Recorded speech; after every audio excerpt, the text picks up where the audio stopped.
Australia has held its first ever Aerospace and Information Warfare Forum, where the talk of the defence industry was about pivoting to protect the country from aggressive nations that can wage new kinds of war. The biggest problem for local defence contractors is recruiting talented workers to fill the new roles.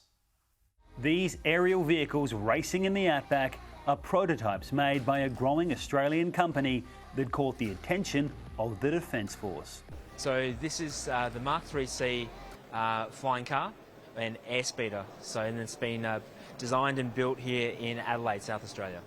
The pivot towards searching for partnerships with local innovators is part of the defence industry's new mandate to bolster the country's sovereign military capabilities, shone into focus by the war in Ukraine and rise of China. That's really brought home that despite having a wonderful alliance and partnership with not only the United States and the UK, as evidenced by AUKUS, we need to be more resilient as a nation. Ukraine has really, highlighted, just how fragile things are and how much, each individual nation has to be able to be ready themselves. Over the past few years, military veterans have witnessed a realisation within the sector that the slow and traditional approach to defence no longer works. If we're not able to adapt at the speed of our adversaries, then we're going to lose. So I think that's the biggest change that Australian industry has to grapple with.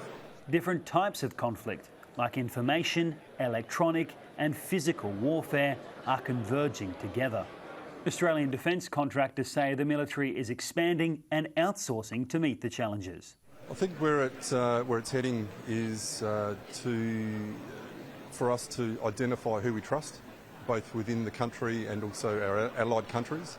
Local companies are being offered big opportunities, like Silentium Defence, an SA startup that has built radars which secretly monitor satellites by using radio and television broadcasts. So the innovation sector in South Australia is really booming at the moment, and whether it be defence or space, it's really got that growth. You'd never want to live in the geopolitically uncertain times that we are living in. Seeing the ugly face of war back in Europe after a long period of absence, having the challenges with some of our neighbours, the rise of authoritarian regimes has been deeply concerning and problematic for all of us.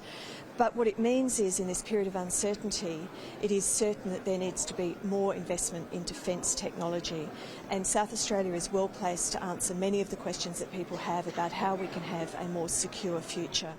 Defence industry insiders admit the problem with expanding the industry is that there aren't enough skilled people in Australia to complete projects on deadline, and overseas workers have the qualifications but not the security clearance. We cannot keep up with defence demand for the expertise that we have. Joel Phillips, Sky News, Adelaide.